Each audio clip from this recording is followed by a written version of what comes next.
once was a very young fox who lived in a forest. One day, when he was out hunting, his tail got caught in a trap. It didn't matter how hard he tried, his tail was stuck. A beaver came by and saw that the fox was in trouble. When the beaver saw the fox's tail was caught, he said, "I see that your tail is caught in a trap that was set for me. Let me help you." So the fox and the beaver struggled to open the trap. But no matter how hard they tried, the trap would not open. When the trap wouldn't open, the fox finally said, "Since we're not able to open the trap, I guess I'll have to leave my tail in the trap." "Yes, that is what you will have to do." The fox was able to pull himself from the trap. But without his beautiful tail, He was very sad. as he stealthily crept through the forest, he kept to the shadows so that the other animals wouldn't see him. The possum came from the tree, noticed the fox. And it noticed its missing tail. Ha ha ha. How silly you look. A fox with nothing but a stub of a tail. Ha ha ha.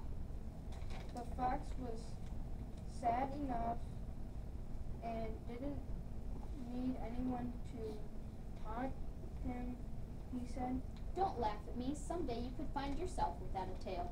Feeling sorry for himself, the fox moved on, muttering to himself. I will find someone to help me. The turkey has so many feathers. Maybe he will give some to me. I will tie them to my stub, and then I will have a real tail once more. The fox found the turkey and told him about his idea.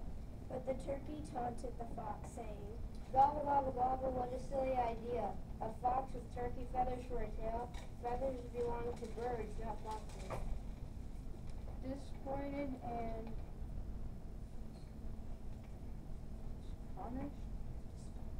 discouraged, the fox ran off to see his friend, the raccoon.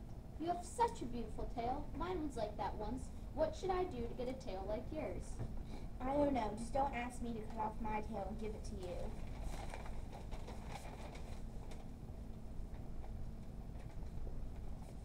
That gave the fox an idea. He knew that he was the only fox in the forest without a tail. He called all the foxes together. Slyly, he stood with his back against a tree so the other foxes wouldn't see the missing tail. He addressed the foxes in a friendliest way possible. My dear friends, it's time for a change. We've been carrying these long, heavy tails for too long. They slow us down when we run.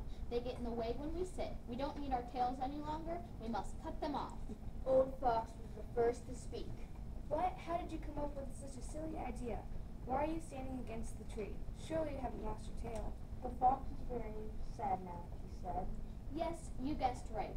I lost my tail in a beaver trap. I'm so ashamed to be the only fox without a tail. I wanted all the foxes to look just like me. Once again, the old fox spoke for all.